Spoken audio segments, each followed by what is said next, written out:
I remember growing up, like I would tell people, hey, I'm Asian too. um, and they would be like, what? No, you're not. People always ask like, what makeup of races are you? And they try to pinpoint a specific like Chinese or Mexican or specific races, but it's hard to guess.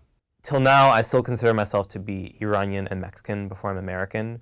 But even that like identity has really been critical for me. I identify mostly as mixed race because growing up in the States, there's not a lot of Maori people. I also sort of distance myself from the Maori side because I think you pick up pretty early on in America that it's a lot easier to be white. When you compare like my experiences to like a monoracial like Asian person's, like I experience like all the like same like discrimination, right, and the racism, but like I'm also like excluded from like that community. When you say I'm mixed, people will always assume, oh, so you're half white. And for me, that, that was never the case. I usually get a lot of pushback where they're like, can you be half Jewish? But like I really feel it because it's like such a distinct half of me. I feel like there's a different side of me. People try to put me in these groups or put me in these boxes. If I stand up for myself, oh, that's me, like my black side, or if I'm worried about my grades and things like that, it's like, oh, Taylor's Asian side. A lot of the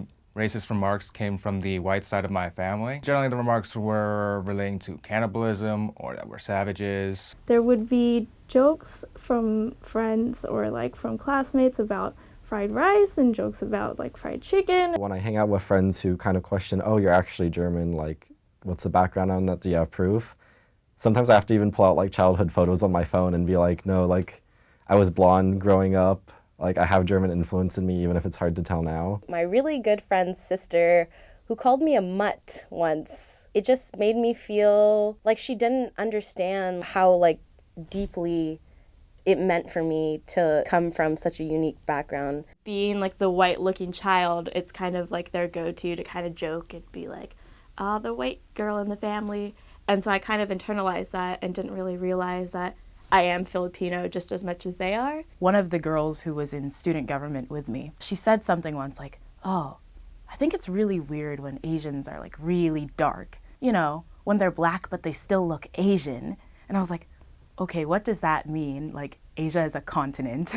I've had exes who said that they like me because I'm white, but not white. My like grandfather would only like take pictures and like play with my like white cousins, but would completely like ignore my sister who was there. Both sides of my family just blended together very well. It's almost like they were meant to be together sometimes. One of the ways that I connect with just the different cultures of my family is through food. The Chinese restaurant with my grandpa, and then the Portuguese part of my family, there's all these Portuguese meals. And with the Louisiana side of my family, it's lots of good comfort Louisiana food. Preparing like for Christmas and the whole winter holidays, my mom actually prepares a lot of German dishes and follows like her German culture. And then come New Year's time, we celebrate Japanese New Year's and have Japanese dishes instead. My first play I wrote was about how the two sides handle grief and death. How would someone who's Jewish but married to someone who's Catholic, how would he mourn for her in his own way? My dad said, this is my grandfather's name. I want my child to be named Muhammad Ali because none of my other family members are named this. Mom said, okay, well, like I need to have like two names too because like you can't have like two Persian or Farsi names and one Spanish name. It's not gonna sound right. Apparently my Cal ID, the font of my name is like half the size of everyone else's just because it has all the names there. I feel like a lot of monoracial people don't understand how certain issues that affect different communities intersect. You definitely need to center some multiracial people in those conversations. Like, I really think that ending anti-Blackness should be a top priority for Asian Americans.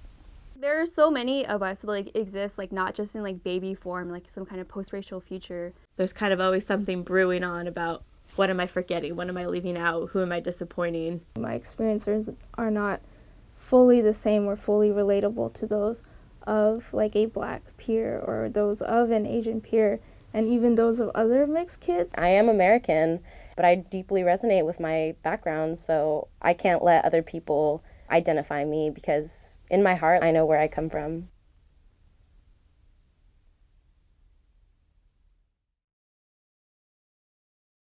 Hey, NBC News fans, thanks for checking out our YouTube channel. Subscribe by clicking on that button down here and click on any of the videos over here to watch the latest interviews, show highlights, and digital exclusives.